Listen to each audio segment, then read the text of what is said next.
Halloween, Gotham City Chairman Ware Mitchell Jr. is killed by a chronic executioner calling himself the Riddler. Very rich person Bruce Wayne, who has worked for quite a long time as the vigilante Batman, examines close by the Gotham City Police Office, GCPD.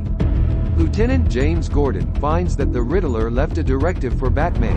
However, Chief Pete Savage scolds him for permitting a vigilante to enter the crime location and drives Batman out. The Riddler kills Savage and leaves one more directive for Batman. Batman and Gordon find that the Riddler left a thumb drive in Mitchell's vehicle containing pictures of Mitchell with a lady, Annika, at the Icy Mask Parlor, a club worked by mobster Carmine Falcone's Lieutenant Penguin. Batman questions the Penguin, who argues obliviousness, however sees that Selina Kyle, Annika's flatmate and sweetheart, works there as a server.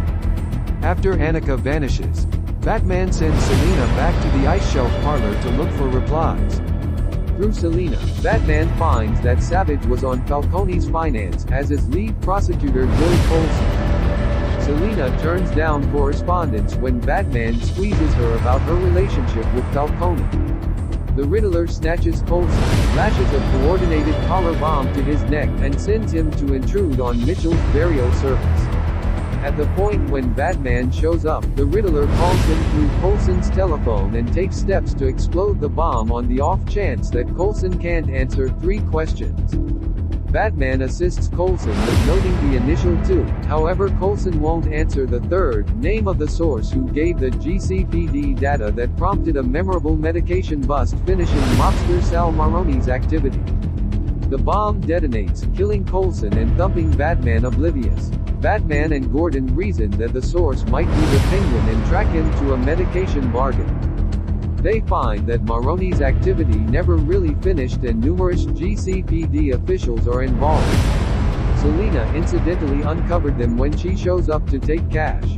As the Penguin escapes, Selina finds Annika's body in a vehicle trunk. Batman catches the Penguin yet discovers that he was not the witness. Batman and Gordon follow the Riddler's path to the remains of a halfway house worked by Bruce's folks Thomas and Martha. They discover that the Riddler was an inhabitant at the halfway house and holds resentment against the Wayne family. Bruce's steward and overseer, Alfred Pennyworth, is hospitalized subsequent to opening a letter bomb addressed to Bruce.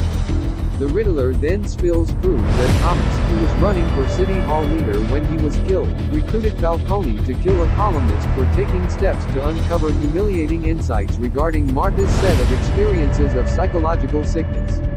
Bruce, who grew up accepting his dad was ethically upstanding, goes up against Alfred, who affirms the charges yet expresses that Thomas chose to give Falcone to the police subsequent to learning of the homicide. Alfred infers that Falcone had Thomas and Martha killed to forestall this. Selina lets Batman know that Falcone is her careless dad. She discovers that Annika was choked on the grounds that Mitchell told her that Falcone was the witness, and takes steps to kill him.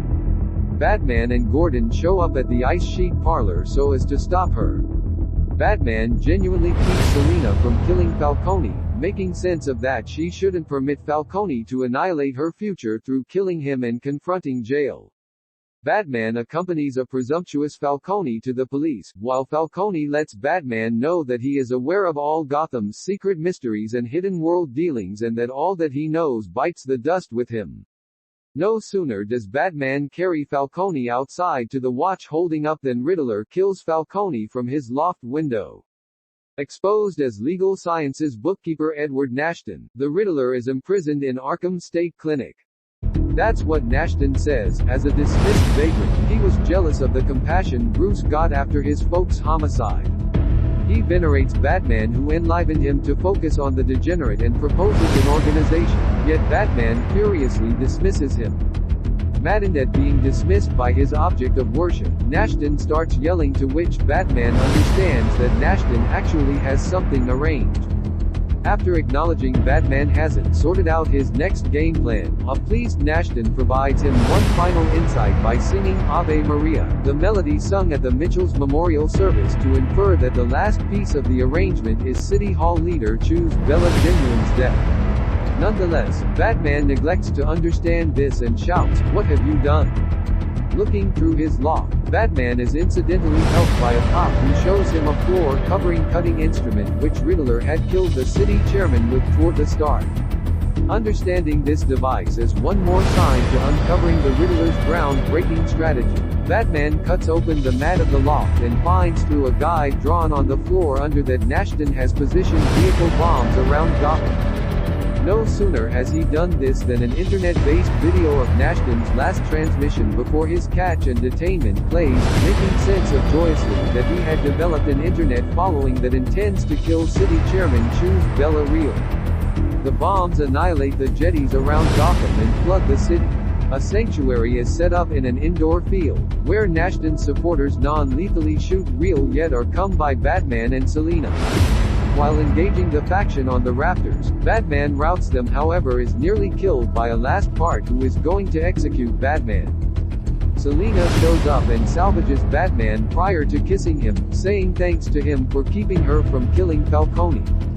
Notwithstanding, the part comes to and nearly kills Selina with a blade. Batman is weakened from his wounds and incapable to get up to safeguard Selina. He infuses himself with adrenaline, gets up, and handles the part to the ground.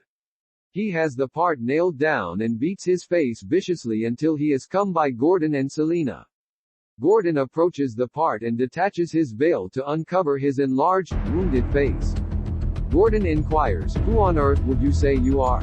The man answers, "Me. I'm Retribution." Batman sees an electrical cable swinging simply past the groups in the overflowed water beneath, tossing flashes wherever as it thrashes fiercely. Batman utilizes his catching snare to swing toward the rope and take hold of it. When he is clinging to the line, he utilizes his separable bat insignia to cut off it, making him be stunned by the power and tumble down into the water. Batman ascends from the water, lights a flare, and leads the survivors to somewhere safe. Batman helps recuperation endeavors and commitments to move trust in Gotham, having seen that his weapon of dread has filled the drive of vigilantes. In the meantime in Arkham, Nashton is disturbed that his arrangement fizzled and crying in his cell. An adjoining fellow prisoner, who is generally darkened behind the steel entryway of his cell, proposes Nashton a conundrum, inquiring, "Puzzle me this. The less you have of me, the more I am worth." Nashton replies, "A companion." They snicker together. Selina considers Gotham to be past saving and attempts to persuade Batman to leave with her, yet he declines. They set off on a mission to the roads on their cruisers, energetically winding around one another.